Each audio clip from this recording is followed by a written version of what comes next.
Hello students, I am Harpreet Singh, biology teacher. और आज का जो टॉपिक है मुझे लगता है ये हमारा आज का लास्ट या सेकंड लास्ट टॉपिक होगा, लेकिन बहुत ही ज़्यादा इम्पॉर्टेंट टॉपिक है और 8th के स्टूडेंट्स के लिए हो सकता है ये पहली बार कोई ऐसा कंसेप्ट आप सुनने जा रहे हो। सो बड़ा ही इंटरेस्टिंग टॉपिक है और आपको ये सुनना चाहिए और इसको अच्छी तरह से समझना भी चाहिए।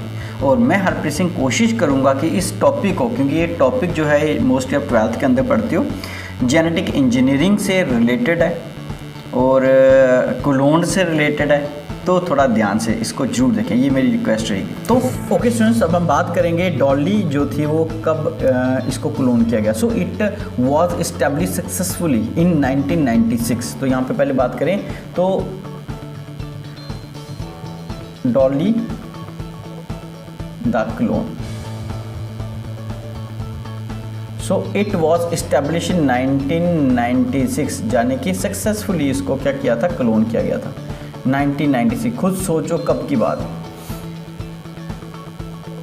कब की बात है, आज से कितने साल पहले, कब से हम 25 साल पहले की बात है ये, तब इसको क्लोन किया गया था। Okay, first. दूसरी बात आ गई कि जब डॉली को क्लोन किया गया, तो जब भी हम किसी चीज़ को क्लोन करते हैं तो उसके लिए हमें दो डिफरेंट एनिमल की ज़रूरत होती है। तो ये शीप थी, तो हमें दो अलग अलग शीप चाहिए थी। तो जो पहले फिन डॉजेट, शायद आपको साइड में मैं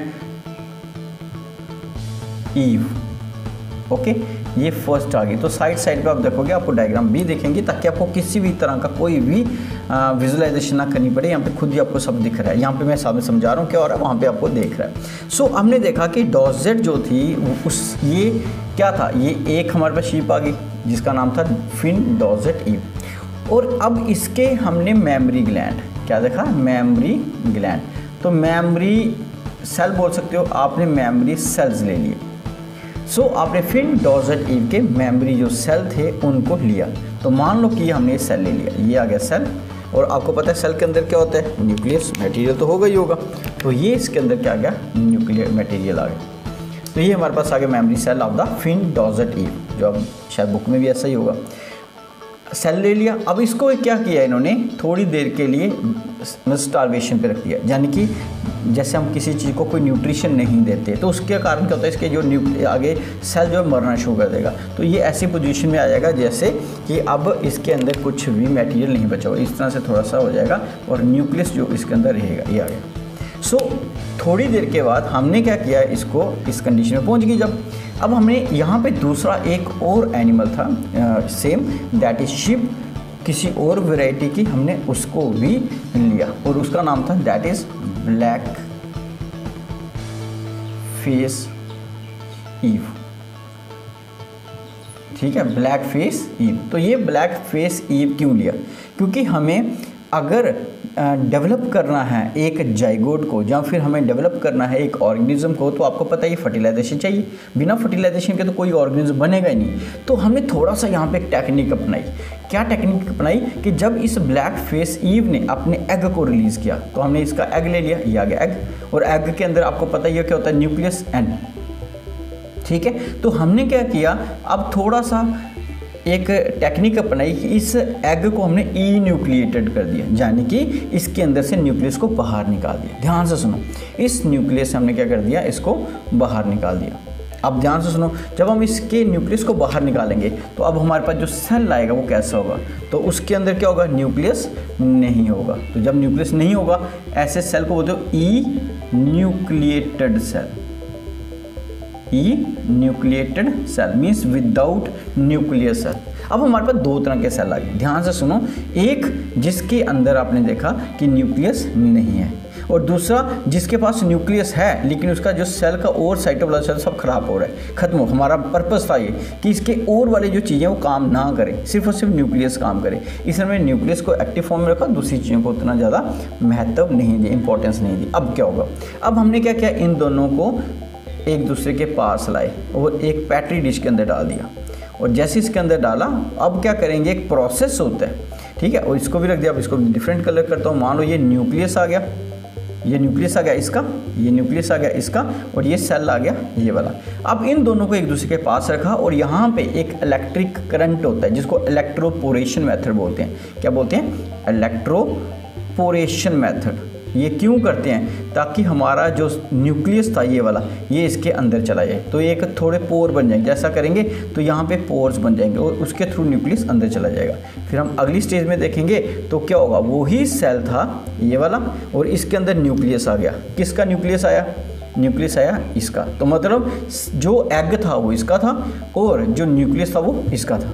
ये आ गया एग और ये आ गया न्यूक्लियस। अब न्यूक्लियस के अंदर तो दोनों, अब बताओ न्यूक्लियस ही, मैंने आपको बताया कि न्यूक्लियस ही होता है जो करैक्टर डिसाइड करता है कि शक्ल कैसी होगी, सब कुछ होगा, वो ये सेल डिसाइड नहीं करता। तो न्यूक्लियस किसका था? इसका, ये वाले डोजेट का। और सेल किसका था? इसका। और सेल भी कौन सा था? एग। तो सेल बिना फर्टिलाइजेशन के तो जाइगोट बनाता ही नहीं। कैसे किसी बच्चे का जन्म हो सकता है खाली एग से? स्पर्म तो चाहिए। लेकिन हमने यहाँ पे थोड़ा सा चालाकी कर दी। एक क्या चालाकी की? हमने इस एग को ये महसूस करवा दिया, इस एग को ये बता दिया कि भाई तेरे अंदर जाइगोट बन चुका है, क्योंकि हमने क्या किया, न्यूक्लियस डाल दिया और उस न्यूक्लियस के अंदर मदर फादर वाले, ये वाले दोनों इसके करैक्टर थे। तो जैसे इसके अंदर गया तो एग ने समझ लिया, एग को एक थोड़ा सा वहम हो गया कि भाई मैं क्या हूँ, फर्टिलाइज्ड हूँ। और जब इसको ये पता चल गया कि मैं फर्टिलाइज्ड हो चुकी हूँ और मेरे अंदर पूरे करैक्टर्स हैं और मैं एक नया ऑर्गेनिज्म को जन्म दे सकती हूँ, तो इसने क्या किया, अब ये पूरे का पूरा जो शीप था वो इसी से बन गया। यानी कि जो शीप के करैक्टर थे वो कहाँ से बने? इससे। अब बताओ ये शीप जो था उसकी जो शक्ल होगी, उसके जो फीचर्स होंगे वो किससे मैच करेंगे? ब्लैक फेस ईव से या फिन डॉर्सेट ईव से। न्यूक्लियस किसका था? इसका। इसलिए ये पूरे का पूरा जो करैक्टर शो कर रहा था वो कर रहा था फिन डॉर्सेट ईव के। बच्चा आया समझ? क्यों? क्योंकि न्यूक्लियस भी इसका था। अब बात आती क्या हमने इतनी आसानी से कर दिया 2 मिनट में, क्या ऐसे ही हुआ होगा? नहीं, इसको करने में 148 डेज हुआ। ये पूरा साइकिल जो हुआ कंप्लीट 148 डेज के बाद ये जो एग था इसने इसको जन्म दिया 148 डेज के अंदर। और साथ में अगर टाइम की बात करें 277 अटैम्प्ट, यानी कि ट्राई अटैम्प्ट लगे, मीन्स 277 अटैम्प्ट किए साइंटिस्ट ने, तब जाके 278th टाइम ये सक्सेसफुली फिन डॉर्सेट ईव जो था इसके न्यूक्लियस से पूरा प्रोसेस तैयार हुआ। सो अब यहाँ पे देखा जाए तो कितनी बड़ी आविष्कार था, ठीक है ना, कि जिसमें हमने एक ऑर्गेनिज्म का सेल बिना जाइगोट के ही एक ऑर्गेनिज्म को बना दिया। इसलिए ये एग्जैक्ट कॉपी था फिन डॉर्सेट ईव का, क्योंकि कोई भी इसके अंदर अलग फीचर नहीं थी, एक ही ऑर्गेनिज्म के न्यूक्लियस से ये बनाई गई थी। ओके, सो ये था आपका that is Dolly the clone, जो आपके लास्ट पेज के ऊपर ऐसा एक कंसेप्ट है। तो कोशिश की मैंने आपको बिल्कुल सिंपल तरीके से बताने की किस तरह से डॉली क्लोन को तैयार किया गया। तो फिर से थैंक यू वेरी मच। ज़रूर मेरे फैमिली मेम्बर बने, इस चैनल को सब्सक्राइब करके। Thank you thank you thank you.